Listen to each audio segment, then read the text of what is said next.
Coucou tout le monde, on se retrouve pour le book haul du mois de décembre. Il y a eu beaucoup d'arrivées au mois de décembre. Je remercie encore tous ceux qui m'ont fait des cadeaux. Donc là il n'y a pas les cadeaux de Noël, il y avait 13 livres qui sont arrivés dans ma pile à lire grâce aux cadeaux de Noël. Génial, j'adore, ils étaient... Enfin vraiment c'est tout ce que je voulais. Bon en même temps mon compagnon avait la liste des 20 livres que je voulais le plus, donc il pouvait pas trop se tromper. Mais en tout cas voilà, merci à lui et merci encore à Elodie Lee parce que j'ai trop hâte de me plonger dans ces lectures là aussi. Donc là je vous montre pas les cadeaux de Noël, donc si j'y pense je vous laisse en barre d'infos, sinon bah, vous allez farfouiller sur la chaîne. Et je vous montre que ceux que je me suis procuré et ceux que j'ai eu aussi en gain concours au mois de décembre. Et si, il y a eu encore un cadeau là. J'avais oublié celui-ci. Et ça c'est un cadeau de l'ATSEM pour me remercier parce que à un moment donné voilà il y avait besoin d'un coup de main et donc j'y suis allée pour 20 minutes. Ben, pour 20 minutes je sais qu'il y a un livre. Moi ça me va, j'y retourne quand vous voulez. Donc c'est Alabama 1963 de Ludovic Manchette et Christian Niemek. Donc là c'est aux éditions Pocket. En plus il est pas gros, je pensais qu'il était... très gros celui-là mais non, donc je suis ravie de l'avoir lu, 350 pages, donc je suis ravie de l'avoir lu et il va falloir que je me plonge là-dedans. Donc on est sur la... On est en Alabama en 1963, forcément, dû le titre, c'était pas trop compliqué. Le corps sans vie d'une fillette noire est retrouvé, sauf que la police bah, s'en préoccupe de loin parce que forcément c'est une fillette noire. Et donc c'est Bud, détective privé bougon, alcoolique et raciste, qui va accepter l'enquête. Donc voilà, donc on va suivre une femme de ménage noire et ce détective qui vont enquêter sur le meurtre de cette petite fille noire. Donc j'ai vu beaucoup de retours très positifs. Je crois pas avoir vu de retour d'ailleurs négatif dans les gens que je suis, donc je pense que je ne peux que aimer. On continue avec J'ai gagné un concours et ensuite Le silence de Rose Mallet aux éditions Gros Caillou. Celui-là je l'avais, si je me trompe pas, je l'avais repéré quand Piketty Bookin avait fait son avis. Donc je l'avais rajouté dans ma wishlist et je me suis dit celui-là il faut... Ou alors il est bien ce livre. Bon on s'en fout. Je l'ai vu chez quelqu'un, ça m'a donné très envie de me plonger dedans. On est dans une famille, tout se passe bien, mère, père, enfant, voilà tout va bien.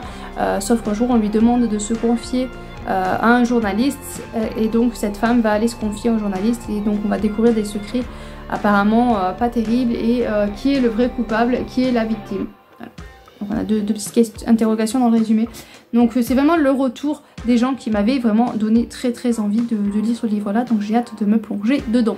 Ensuite je me suis procuré Les désastreux Noël de la famille Praline en version ado des éditions Pocket Jeunesse. Je sais pas comment j'ai géré parce que j'ai aussi du coup 10 jours après j'ai acheté la version adulte. Alors est-ce qu'on était déjà au mois de janvier? Peut-être, je suis pas sûre. Donc voilà, j'ai aussi la version adulte. J'ai beaucoup aimé ce livre là. Donc on est dans une famille, dans la famille Praline. Mamie Chouquette en a marre parce que Noël 2023 c'était la catastrophe. Ces deux filles se sont balancées du lait de poule sur la tronche. À 21h30 tout le monde était reparti et couché. Donc 2023 ça va, 2024 c'est pas pareil. Elle laisse un mot à son notaire. Le notaire appelle du coup les filles, les petites filles et la condition c'est que ces filles doivent se réconcilier, les petites filles doivent créer un lien, sinon elle ne reviendra pas, elle est partie, elle ne reviendra pas. Voilà, et j'ai beaucoup aimé ce ton d'humour, cette légèreté sur la version ado. La version adulte est un peu moins légère, mais bon, vraiment c'est deux lectures que j'ai beaucoup aimé. De toute façon, Karen Ponte à Noël, il n'y a que ça que je me procure. On va enchaîner avec les lectures que je n'ai pas payées. Donc on a La licorne marron et L'étrange destin de Piette. Donc là c'est une auto-édition, il n'y a pas le nom de l'auteur devant, de Lilena Rousseau. Donc l'auteur m'a contacté sur Instagram, m'a demandé si j'accepterais de les lire. J'ai accepté avec grand plaisir. Alors je sais que je les ferai lire à ma petite princesse parce que vraiment j'ai adoré deux sujets qui étaient vraiment très bien. Alors là on était avec Piette qui vit dans un orphelinat avec deux de ses amis. Elle est toute petite par rapport aux autres, mais bon, voilà, elle a deux amis, elle est contente. Ils vont sur le marché de Noël, et sur le marché de Noël, il y a une de ses amies qui va disparaître, et donc elle et le garçon vont partir à la recherche de leur amie et découvrir un autre monde. Et j'ai vraiment beaucoup aimé, voilà, j'ai vraiment beaucoup aimé cette petite histoire. Mais celui que j'ai préféré c'est quand même celui-ci. Alors il y a une licorne, voilà, accessoirement. Mais c'est surtout parce qu'on est avec la licorne marron. Et sauf que normalement toutes les licornes sont blanches. Donc elle est complètement différente de tout le monde. Et du coup on a ce sujet là de la différence. Et elle, eh ben, elle veut partir à la recherche d'une sorcière pour qu'elle la mette blanche comme toutes les autres, quitte à braver tous les dangers. Et j'ai énormément aimé, voilà, elle va créer des liens d'amitié, elle va voir les dangers et voir est-ce que c'est si important que ça d'être comme les autres ou pas. Voilà. Donc vraiment une très très belle petite histoire jeunesse. Donc voilà, donc maintenant on va passer au livre que j'ai payé. Bon, celui-là il m'a pas coûté trop cher parce que ça coûte 4,99 € par mois. Donc c'est Dualité de Aurélien Verdun aux éditions Trilogie. Aux éditions Trilogie, donc c'est un petit livre que je reçois tous les mois. Donc tous les mois on avance petit à petit dans l'histoire. J'ai commencé à lire le 1 là il n'y a pas longtemps. Je me suis dit ça va se lire vite, c'est 70 pages, mais 70 pages bien remplies et écrit petit. Donc finalement je ne lis pas si vite que ça. Donc là on est avec dans un monde qui est parti à la dérive. Il y a eu un événement, une explosion, un tremblement de terre, une fumée et ça, voilà, des gens sont tombés malades et tout ça. Et je sais pas pourquoi exactement, j'ai pas tout compris pourquoi, peut-être qu'on va le savoir par la suite. Mais les femmes et les hommes se sont scindés en deux et il est très rare maintenant de voir une femme avec un homme sans qu'ils s'entretuent. Nous on suit une jeune femme qui était sur les routes et qui essaye de survivre. Et aussi on a un autre côté un homme, un ancien militaire qui a tout perdu et qui essaye aussi d'avancer. Voilà, donc pour l'instant j'aime bien et on va voir comment ça va se passer par la suite. Donc là c'est le 4. C'est le 4 et je crois qu'on va jusqu'au mois de juin je crois, si je me trompe pas. Comme j'ai eu des cartes cadeaux à la librairie, j'ai eu 40 €. Donc du coup je me suis dit... voilà, j'ai très envie d'avoir toute la collection Kéléana avec la même couverture parce qu'ils vont changer, voilà, les couvertures.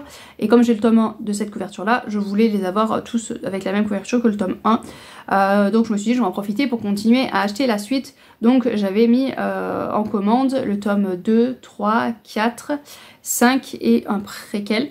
Voilà, donc le 5 ils vont pas pouvoir l'avoir, donc je vais leur dire qu'ils annulent le truc parce que sinon je sens que je vais avoir la nouvelle couverture et ça va pas me plaire. Mais le 6 et 7 n'y étaient pas, voilà, on pouvait pas les avoir. Donc du coup j'ai pris le grand méchant Amazon et je me suis pris le 6 de Kéléana et le 7 de Kéléana. Donc ceux-là je les ai reçus, les autres je les ai toujours pas dans mes mains. Donc vraiment voilà, je continue, celui-là c'est un énorme. Alors beaucoup de gens ont râlé parce qu'ils avaient scindé le tome 4 ou 5 en deux, mais franchement... il fait 1100 pages, je me sens pas de lire ça. Voilà, vraiment je sens que celui-là je vais le repousser, j'ai peur de casser le dos, il est super lourd. Donc c'est bien les gens de râler parce que bah oui forcément ça fait payer 2 fois 20 €, mais c'est lisible. Là c'est un pavé, c'est écrit petit, il fait 1100 pages, voilà, je sens que je suis pas prête de le sortir. Alors oui ça revient moins cher du coup parce que là il est à 25 €, l'autre ça aurait fait presque 40 €, mais là vraiment c'est... voilà, je pense que la lecture va être pas très agréable. Et du coup c'est même pas le même vous voyez que c'est même pas le même papier du coup de les deux. Donc en plus ils ont dû changer le papier pour, je pense, pour que ça soit plus celui-là est lourd aussi et alors qu'il est plus petit. Donc je pense qu'au niveau du papier ils ont allégé celui-là. Mais enfin bon, je trouve ça voilà, c'est bien de râler les gens, je comprends que c'est casse-pied, qu'ils coupent les tomes en deux et que du coup ça fait 2 fois 20 €. Mais là ça va être une galère, à mon avis je vais casser le dos. Là je sens que je vais casser le dos. Mais bon, passons, donc je pourrais continuer Kéléana tranquillement, enfin quand j'aurai reçu les autres, parce que là sinon je lis la fin avant le reste. Et je vous dis ça mais en fait ils sont là. Voilà, je voulais vous mentir, mais en fait ils sont juste là. C'est pas que je les ai pas reçus, mais c'est que voilà, ce sera pour le book haul de janvier normalement. C'est pour ça que je vous dis que je les ai pas reçus. Mais qu'est-ce que vous voulez, quand on n'est pas très doué pour dissimuler les choses, hein, voilà. Le mystère est résolu. Alors bon, passons. Donc, normalement, ceux-là, vous les verrez dans le book haul prochain. Passons. Vous les avez déjà vus, c'est pas grave. Sinon, il y a le pupitre de Anthony Blanchette aux éditions Berlia. Il est tout petit, il est tout magnifique. Franchement, j'adore. Enfin, quand ils ont montré ça sur les éditions Berlia, je suis tombée en amour. Donc là on est avec un papa fraîchement divorcé, il a perdu aussi son emploi, il sait pas s'il va pouvoir garder son appart, mais il a quand même espoir d'avoir un petit peu la garde de sa fille quand même. Donc il va essayer de meubler la chambre de sa fille, il va acheter un pupitre d'écolier et quelle est pas sa surprise, c'est qu'il va trouver une lettre d'amour dans ce pupitre qui date de 60 ans. Et donc avec une ancienne maîtresse, ils vont partir à la recherche de ces amoureux là, de ceux qui ont écrit cette lettre. Donc je trouve ça vraiment très beau et j'ai hâte de pouvoir me plonger dans ce livre là, mais en tout cas Enfin, je sais pas, il est magnifique. Voilà, je le trouve magnifique. Et en partant dans les livres magnifiques, ben on va regarder les 2 derniers. Et ceux-là aussi sont tout à fait splendides. Donc c'est une suite de sagas. Donc c'est 2 couronnes corrompues de Rachel Gillette. Donc c'est le tome 2. Bon, je sais plus quel est le nom du tome 1, mais bon, ça c'est le tome 2. Et il est très très beau. Je le laisse sous le papier tant que je ne les lis pas. Mais en tout cas, voilà. Donc on a la suite et la fin, parce que c'était une duologie. Et je ne pouvais pas m'empêcher d'acheter ce beau bébé. Il est magnifique. Donc c'est Les Mondes des Willan. J'ai la quête des Willan en format comme ça hardback. Et donc là, j'ai Les Mondes des Willan. Il est énorme. Il est énorme. Mais par contre, l'écriture est assez grosse. Voilà, il est très très gros, mais l'écriture est assez grosse. Donc c'est l'intégrale, donc il y a les 3 tomes dedans. Et ça complète, voilà, une belle collection. J'ai été déçue de ne pas avoir eu les collectors il y a des années. Mais là, je suis contente d'avoir ceux-là. Et voilà, donc ils embellissent ma bibliothèque. C'est une saga que j'ai déjà lue, que j'ai adorée quand j'ai été jeune. Donc je suis ravie de pouvoir les avoir dans ma bibliothèque. On enrichit la bibliothèque de beaux livres. Donc voilà pour les livres en partie qui sont rentrés dans mes placards. Il y a encore ceux des cadeaux de Noël, donc n'hésitez pas à aller voir la vidéo cadeaux de Noël si jamais vous les avez pas vus, parce que voilà, c'est que des pépites aussi, je le sens. Sur ce, je vous laisse, n'hésitez pas à me dire tous les cadeaux que vous avez eus, tous les livres que vous avez achetés. Voilà, dites-moi une grande liste de livres que vous avez achetés, comme ça m'évitera de me dire qu'il n'y a que moi qui craque. Allez, sur ce, je vous laisse, je vous souhaite de bonnes lectures et à bientôt bien sûr.